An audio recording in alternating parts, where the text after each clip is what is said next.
February 19, 1943. Ostrov-Dixon, Soviet Arctic, 11:47 p.m. The radio operator's hand freezes above the transmission key. Lieutenant Dmitry Volkov sits in a metal chair that's cold enough to burn through wool. Around him, the walls of Station Zebra sweat ice. Outside, the Arctic wind screams at 90 kilometers per hour, shaking the corrugated steel panels, throwing snow against the windows like sand. But that's not what stops his hand. It's the voice. Coming through the headphones, through layers of static and atmospheric distortion. A voice that shouldn't exist on this frequency. A voice that sounds like Russian, but the words are wrong, backwards, layered over themselves. He checks the equipment, the dials, the frequency markers. Everything reads normal. The voice continues. And then, impossibly, it says his name. Volkov rips off the headphones. His breath comes fast, condensing in clouds. The other operators, Petrov, Kuznetsov, Mikhailov, stare at him from their stations. They heard it too. Their faces say everything. He reaches for the logbook. His pencil shakes as he writes. The signal, it's speaking back. Those are the last words anyone at Station Zebra will ever write. By morning, the station will be silent. By summer, it will become the Soviet Union's most classified mystery. And 70 years later, intelligence analysts reviewing declassified documents will discover something that violates every principle of physics and time. Transmissions from Station Zebra, recorded months after the station was found abandoned, the operators never seen again. The Invisible War. To understand what happened at Station Zebra requires understanding a dimension of World War II that's rarely discussed, the electromagnetic battlefield that raged silently above the shooting war. While soldiers fought in trenches and tanks rolled across Europe, another war unfolded in the radio spectrum. Intelligence agencies on all sides established listening posts at the edges of human habitation, places where atmospheric conditions and geographic isolation created perfect conditions for intercepting enemy transmissions. The Arctic was particularly valuable. Radio waves behave strangely near the poles. The ionosphere, the electrically charged layer of atmosphere that reflects radio signals back to Earth, becomes unstable. Aurora borealis creates electromagnetic storms. Temperature inversions trap signals, bouncing them hundreds of miles further than they should travel. For Soviet intelligence, this meant opportunity. Station Zebra was established in October 1942 on Ostrov-Dixon, a desolate island in the Kara Sea, 300 kilometers north of the Siberian mainland. The location was strategic, positioned to intercept German military communications from occupied Norway and submarine traffic attempting to navigate the Northern Sea route. For Soviet intelligence, this meant opportunity.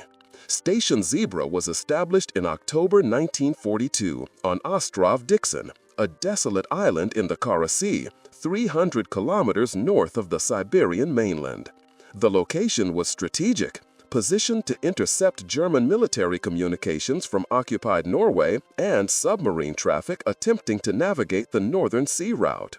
The facility consisted of 3 prefabricated steel buildings connected by enclosed walkways, housing for 12 personnel, a radio intercept station equipped with RUS-2 receivers capable of monitoring frequencies from 100 kHz to 20 MHz, emergency supplies for 6 months, a diesel generator, no weapons.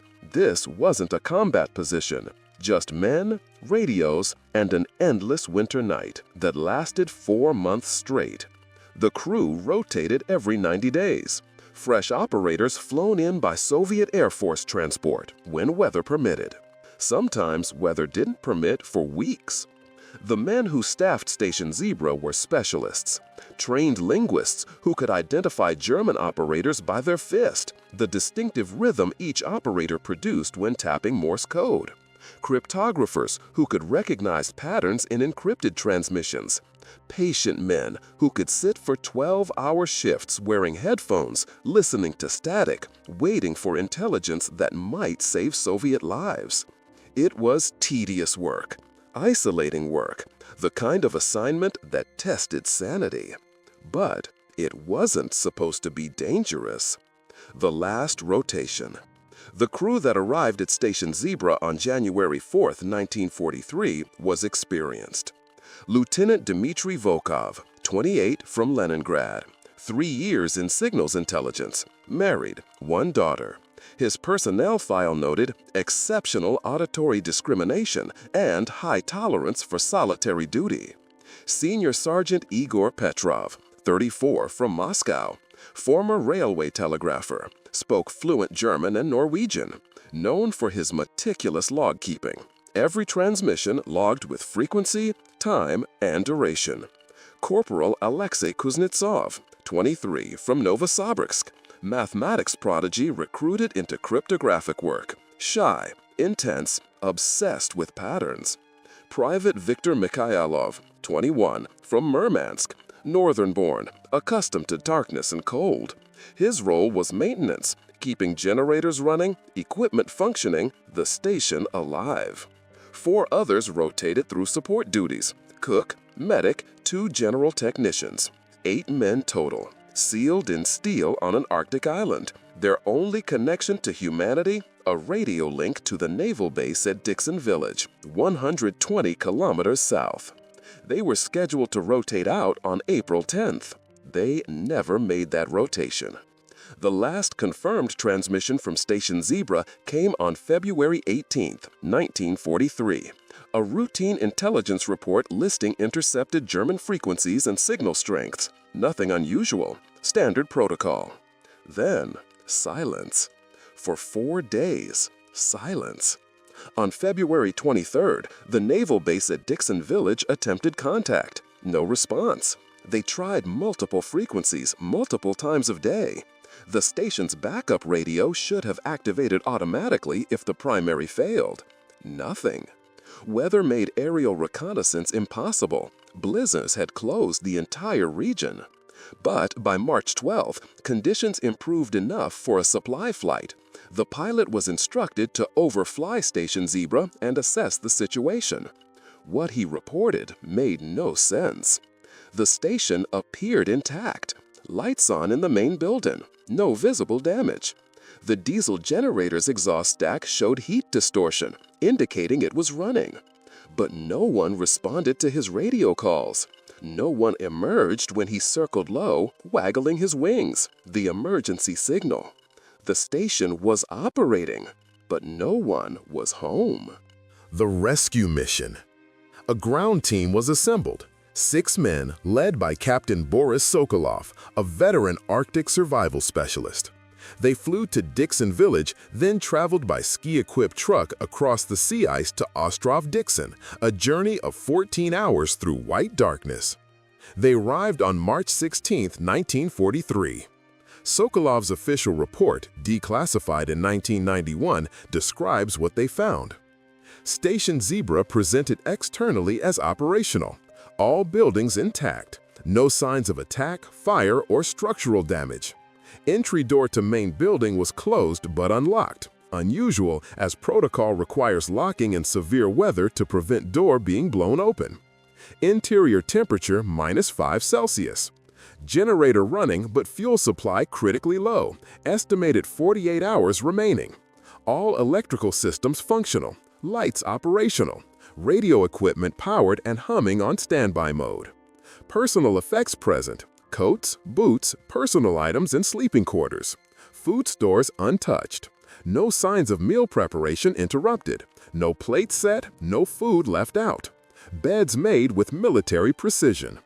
Most disturbing, radio logs complete through 2347 hours, February 18th. Final entry by Lieutenant Volkov terminated mid-sentence. Pencil remained on desk, point down, as if set there deliberately.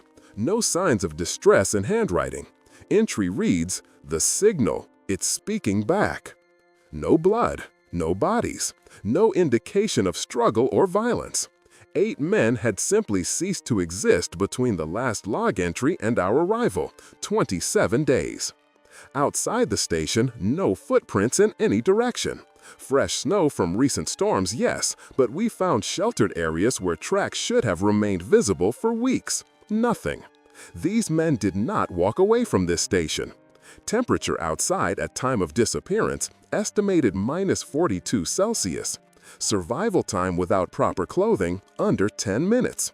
Yet no bodies found within search radius of 5 kilometers. The rescue team spent 4 days at the station, searching, documenting, trying to understand. They found personal letters half-written, a chess game set up mid-play, coffee cups in the sink, clean, suggesting whoever washed them expected to return. And the radios. All 3 primary receivers were tuned to identical frequencies, 4625 kHz, a frequency that appeared nowhere in Station Zebra's assigned monitoring ranges, a frequency that, according to Soviet communications protocols, wasn't allocated to any known military or civilian service. When Sokolov's team powered up the radios, they received only static, but static with a rhythm. One of Sokolov's men, a radio operator himself, described it in his personal diary. The static pulsed, not randomly, like breathing, or like someone trying to speak through interference so thick the words can't form. It made me physically ill to listen. After 15 minutes, I had to leave the building. Sokolov ordered the radios powered down. The station was documented, photographed, then abandoned. The rescue team returned to Dixon Village with evidence, but no explanations. Station Zebra was officially classified as uninhabitable due to unknown factors and struck from operational registries. The 8 men were listed as missing, presumed dead, though no death certificates were issued, no families notified with certainty. Just missing, vanished into Arctic darkness. The Soviet military command sealed the investigation. The file was marked Osobia Vazhnosti, special importance, and buried in NKVD archives where it would remain hidden for 48 years. But the story didn't end there. The transmissions continue.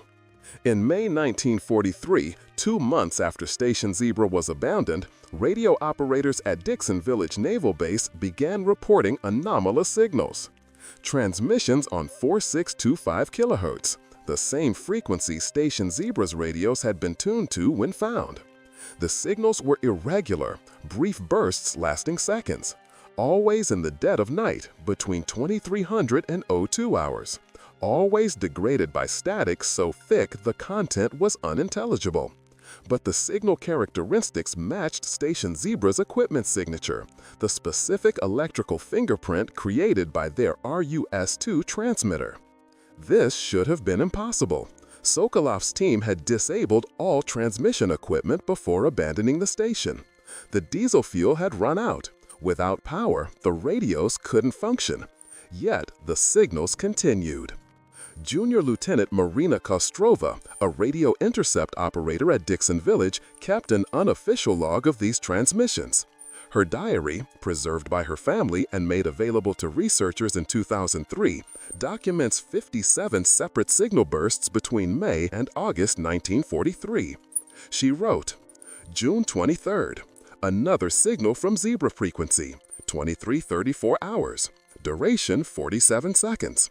I shouldn't be logging this. We're ordered to ignore it, pretend it doesn't exist. But I can't. Tonight, the signal was different, clearer. I could almost make out words beneath the static. Russian words.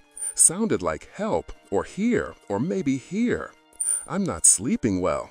The signals feel wrong. Not mechanically wrong, emotionally wrong. Like listening to someone scream from the bottom of a well. July 9th. Signal at 0102. This time I definitely heard words. Ne poki dinos, don't leave us. My hands were shaking so badly I could barely write. It sounded like Lieutenant Volkov. I met him once during rotation changeover. I recognized his voice, but that's impossible. They're all dead, aren't they? Aren't they?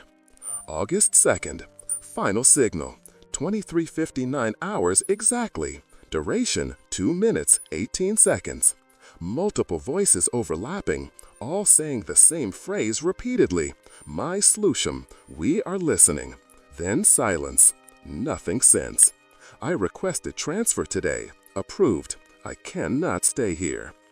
The signal stopped on August 2nd, 1943, and never resumed.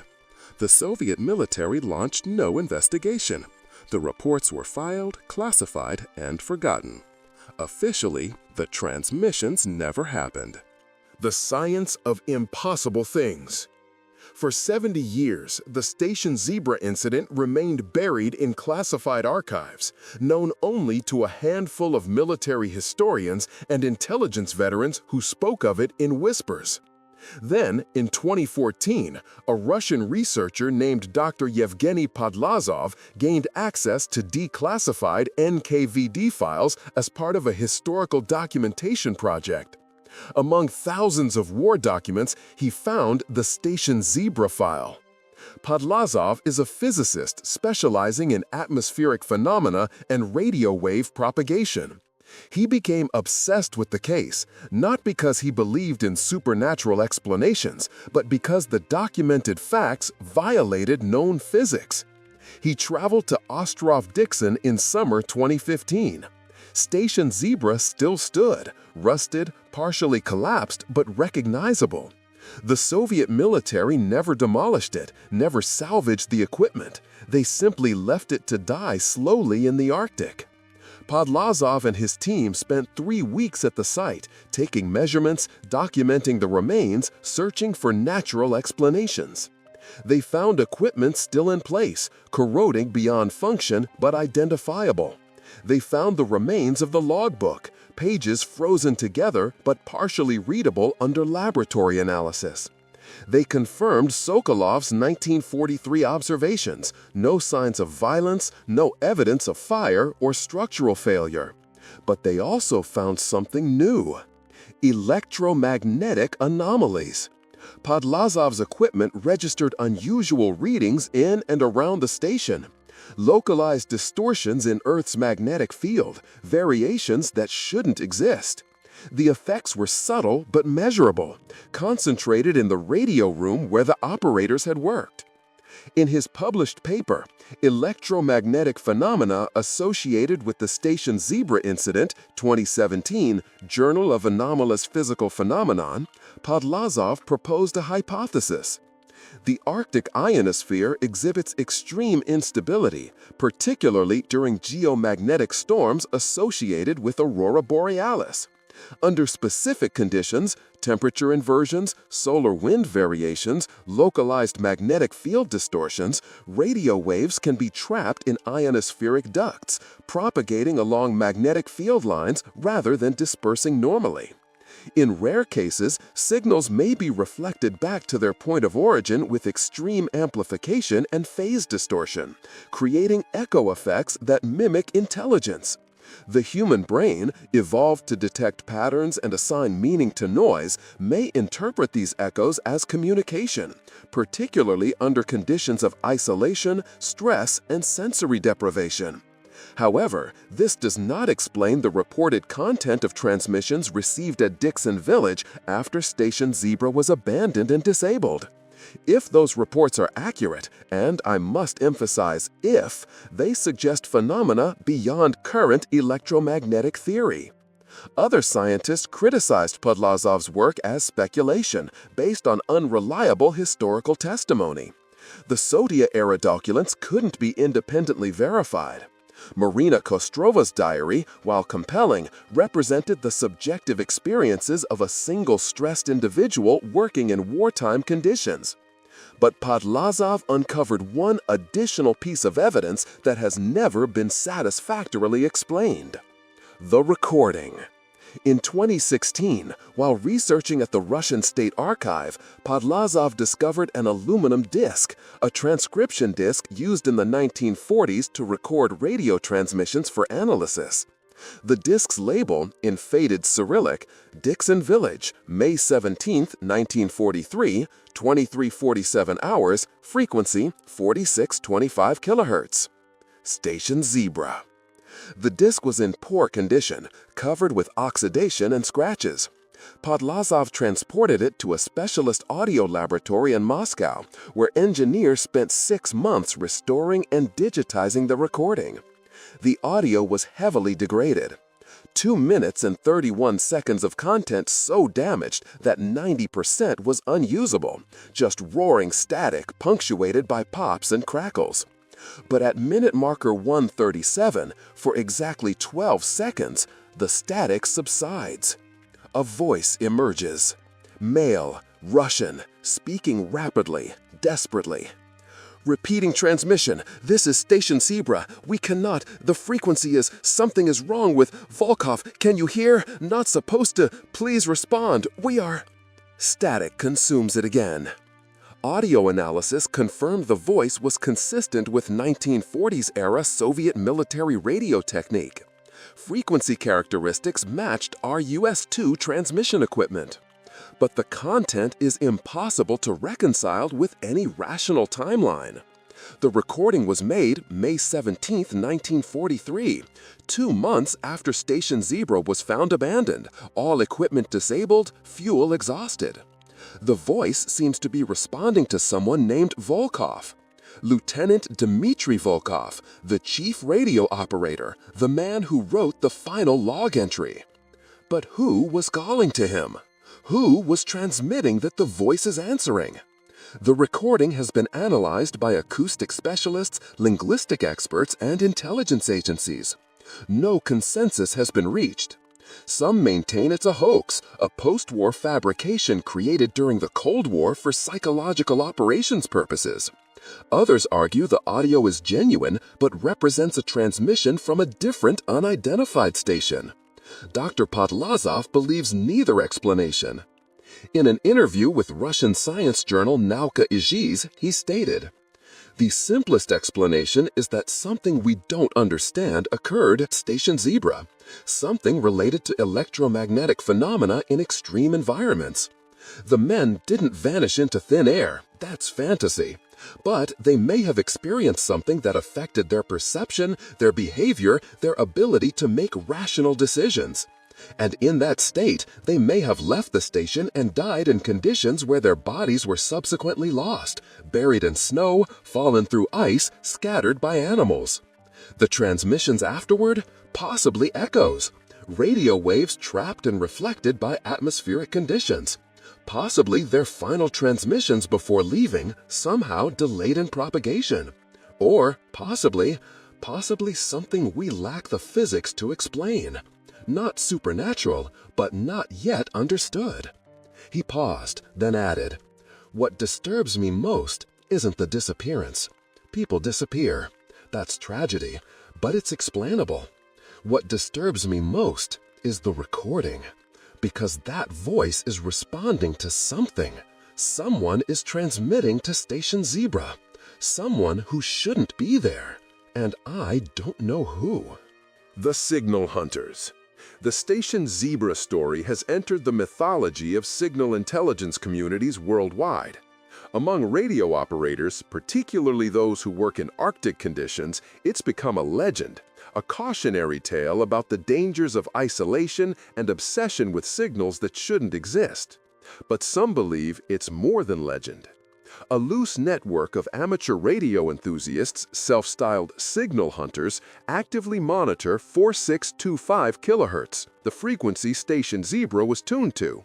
They formed online communities, sharing recordings and theories. And occasionally, they claim to hear something. In 2008, a Norwegian amateur operator named Lars Andersen recorded a 12-second burst of noise on 4625 kHz that contained what sounded like Russian speech. Audio analysis was inconclusive, possibly voice, possibly pareidolia, the tendency to perceive meaningful patterns in random noise. In 2019, a research team from McGill University conducting ionospheric studies in the Canadian Arctic reported capturing anomalous voice-like signals on frequencies between 4600 to 4700 kHz. Their paper noted, while likely attributable to atmospheric reflection of distant radio transmissions, the content and timing of these signals remain unexplained. Skeptics dismiss these reports as wishful thinking by people seeking mystery in random electromagnetic noise. The Arctic is full of radio signals, weather stations, aviation, research facilities, even submarines. Overlapping transmissions, atmospheric distortion, and expectation bias can create the illusion of meaningful content where none exist. But the reports continue. And every few years, someone claims to hear the same phrase, barely audible through layers of static. My slooshame. We are listening. What really happened? The truth about Station Zebra will almost certainly never be known with certainty. Too much time has passed, too many witnesses are dead. The physical evidence is minimal and degraded.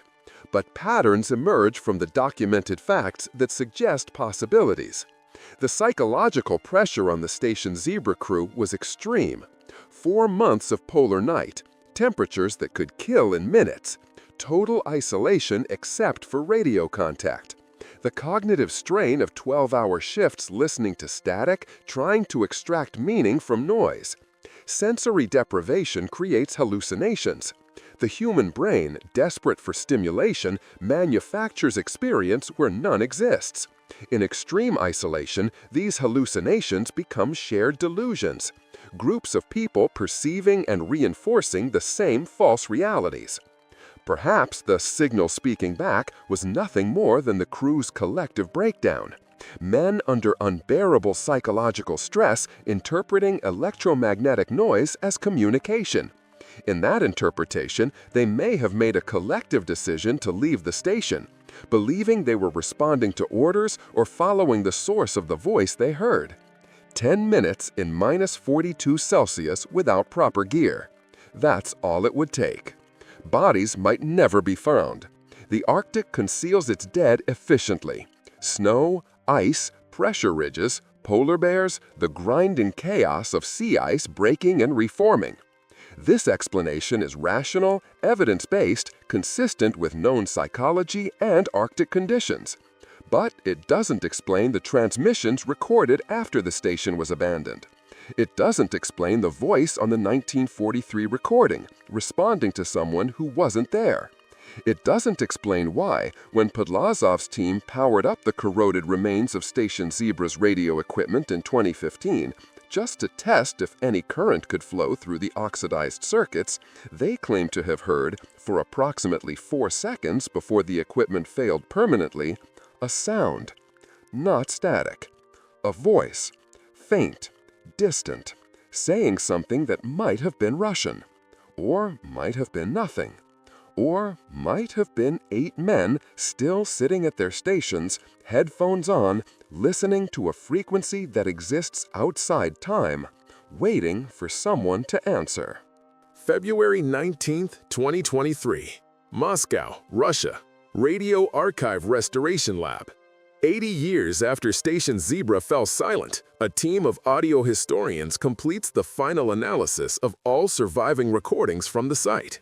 They've spent 2 years digitizing, filtering, and isolating every recoverable second of audio from transcription discs and magnetic tapes preserved in military archives. Most of it is useless, static, partial transmissions, equipment noise. But one recording, made on an automated logging system at Dixon Village on August 2, 1943, the date Marina Kostrova reported the final transmission, contains something preserved by chance.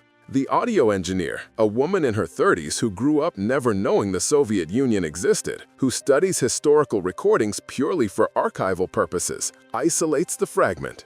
2 minutes, 18 seconds. Multiple voices overlapping, as Kostrova described. Russian, male, different tones, different cadences. All saying the same phrase. My solution, my solution, my solution. We are listening, we are listening, we are listening. She enhances the audio, removing as much noise as technology allows. The voices become clearer. 4 distinct speakers. She counts them.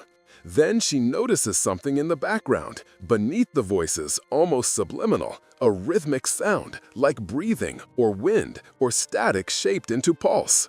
And beneath that, so faint she's not certain it's real, another voice. Not Russian, not any language she recognizes. Just sound that might be words in a language that might not exist, or might exist in a place where electromagnetic waves fold back on themselves, where time becomes tangled in ionospheric ducts, where 8 men still sit at their stations in an iron building on an Arctic island, headphones on, listening. Always listening. She saves the file, labels it, closes her laptop. That night, she doesn't sleep well. She keeps hearing the voice beneath the voices, the one that shouldn't be there. The one that was never speaking to the men at Station Zebra. The one they were answering. Epilogue: The Memorial. In 2018, the Russian government approved a small memorial at Ostrov Dixon near the ruins of Station Zebra. 8 names carved in stone, 8 men who served and vanished. The dedication ceremony was attended by 3 people: a local official, a military historian, and the granddaughter of Lieutenant Dmitry Volkov, who traveled from St. Petersburg to see where her grandfather's story ended. She stood before the memorial for 20 minutes, according to the official's report. Said nothing, just listened to the wind. Before leaving, she placed something at the base of the stone, a photograph. Dmitry Volkov in his uniform, young, serious, alive. And beneath the photograph, a small battery-powered radio tuned to 4625 kilohertz. It's still there, corroded and dead, buried now under years of Arctic snow. But on certain nights, when the aurora shimmers green and magnetic, when atmospheric conditions align in ways we're still learning to predict, when the ionosphere breathes and bends the laws we thought were fixed, radio operators in the region sometimes hear something on that frequency. Not words, not exactly, just a rhythm in the static. Like listening, like waiting for an answer that never comes. Like 8 men who are still at their stations, still doing their duty, still trying to make sense of the signal that speaks back from places we weren't meant to hear. The Arctic keeps its secrets, but it whispers them to anyone willing to listen.